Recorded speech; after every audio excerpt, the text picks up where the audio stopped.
नमस्कार। जब भी हम एजुकेशन की बात करते हैं ना, तो सबसे पहले दिमाग में क्या आता है? मार्क्स, ग्रेड्स, स्कोर, है ना? पर क्या एक नंबर, सिर्फ एक नंबर, किसी स्टूडेंट की पूरी कहानी बता सकता है? शायद नहीं। तो आज चलिए इसी बात की तह तक चलते हैं और समझते हैं कि ये जो एजुकेशनल इवैल्यूएशन है, इसका असल मतलब क्या होता है। तो चलिए इस नंबर से शुरू करते हैं। 100 में से 75। अरे ये स्कोर तो हम सब ने अपनी लाइफ में कभी ना कभी देखा है ना? किसी टेस्ट का रिजल्ट देखने में तो बड़ा सीधा साधा लगता है, पर असल में ना यहीं से एक बहुत बड़ा सवाल शुरू होता है। और सवाल ये है कि ये स्कोर आखिर हमें बताता क्या है? क्या ये 75 सिर्फ एक नंबर है या इसके पीछे कोई गहरी कहानी छिपी है? मतलब ये एक स्टूडेंट के बारे में क्या कहता है और क्या है जो ये बिल्कुल नहीं कहता? ठीक है, तो अब जरा गहराई में उतरते हैं। इस सेक्शन में हम ये समझेंगे कि कैसे एक मामूली से दिखने वाले नंबर से एक मीनिंगफुल एजुकेशनल डिसीजन तक का सफ़र तय किया जाता है।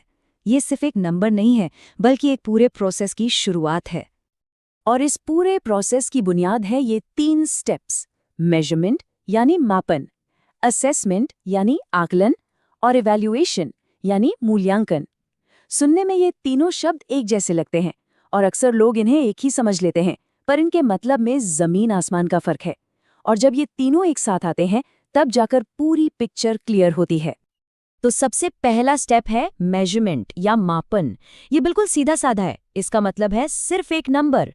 जैसे स्टूडेंट को 75 मार्क्स मिले, बस ये हमें सिर्फ क्वांटिटी बताता है, कितना, और कुछ नहीं।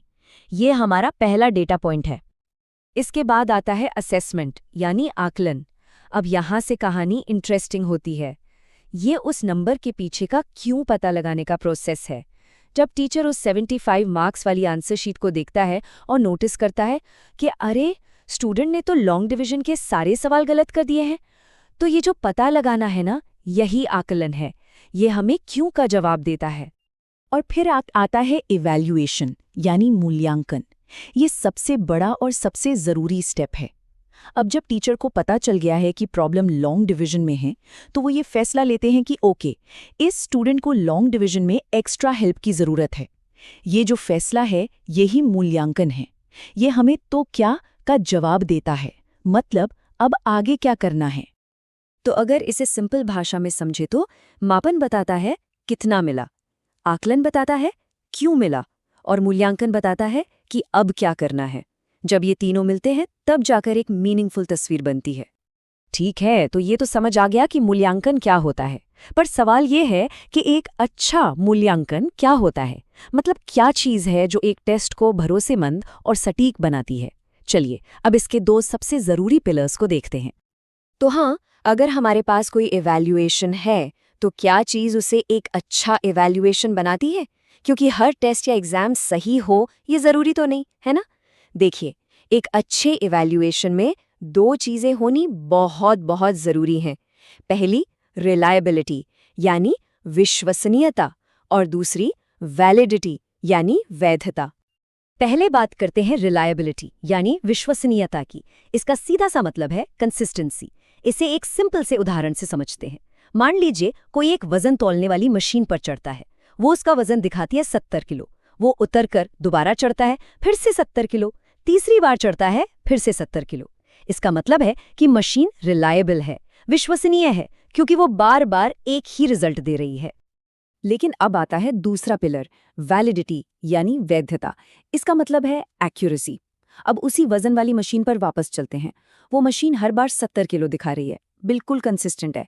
पर मान लीजिए कि किसी का असली वजन 65 किलो है, तो अब क्या हुआ? मशीन रिलायबल तो है, पर वैलिड नहीं है। मतलब वो भरोसेमंद है, पर सटीक नहीं है। वैलिडिटी का मतलब है कि जो चीज़ हम नापना चाह रहे हैं, क्या हम वाकई वही नाप रहे हैं? और यहीं पर इन दोनों का रिश्ता समझना बहुत ज़रूरी है। देखिए, एक टेस्ट रिलायबल हो सकता है, पर ज़रूरी नहीं कि वो वैलिड भी हो। जैसे हमारी वजन वाली मशीन कंसिस्टेंट थी पर एक्यूरेट नहीं।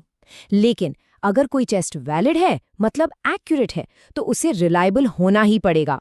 कहा जा सकता है कि एक्यूरेसी के लिए कंसिस्टेंसी पहली शर्त है। तो अब हम ये जानते हैं कि एक अच्छा इवैल्यूएशन कैसा होता है। तो अगला सवाल आता है कि इवैल्यूएशन कब और क्यों किया जाता है। क्योंकि आप देखिए, हर सिचुएशन के लिए एक अलग टूल होता है ना? वैसे ही अलग अलग मकसद के लिए अलग अलग तरह के इवैल्यूएशंस होते हैं। एजुकेशन में 2 तरह के इवैल्यूएशन बहुत कॉमन है, फॉर्मेटिव और समेटिव, रचनात्मक और योगात्मक। इनके बीच का फर्क समझने के लिए एक बहुत ही कमाल की एनालॉजी है। सोचिए, एक शेफ सूप बना रहा है। जब वो शेफ सूप को बनाते बनाते चखता है, ये देखने के लिए कि नमक मिर्च ठीक है या नहीं, ये है फॉर्मेटिव इवैल्यूएशन। क्यों? क्योंकि वो अभी भी सूप को बेहतर बना सकता है। लेकिन जब वही सूप मेहमान के सामने परोस दिया जाता है और मेहमान उसे चखता है, वो है समेटिव इवैल्यूएशन। अब जजमेंट पास हो चुका है, अब कुछ बदला नहीं जा सकता। तो एक है सुधार के लिए, दूसरा है फैसले के लिए। इन दोनों के अलावा एक और जरूरी टाइप है डायग्नोस्टिक इवैल्यूएशन। जैसा कि नाम से ही जाहिर है, ये डायग्नोस करने के लिए है। ये टीचिंग शुरू होने से पहले किया जाता है। इसका मकसद ये जानना है कि स्टूडेंट को पहले से कितना आता है या उसकी कमजोरियां क्या है। बिल्कुल वैसे ही जैसे एक डॉक्टर इलाज शुरू करने से पहले ब्लड टेस्ट करता है ताकि उसे सही बीमारी का पता चल सके। तो हमने इवैल्यूएशन के अलग अलग हिस्सों को समझ लिया है, पर अब सवाल ये है कि इन सबको एक साथ कैसे लाया जाए। इन सबको मिलाकर एक पूरा सिस्टम बनता है जिसे कहते हैं continuous and comprehensive evaluation, short में CCE। अब ये जो CCE है ना, ये कोई एक अकेला टेस्ट नहीं है। ये अपने आप में एक पूरा फलसफा है, एक सोच है।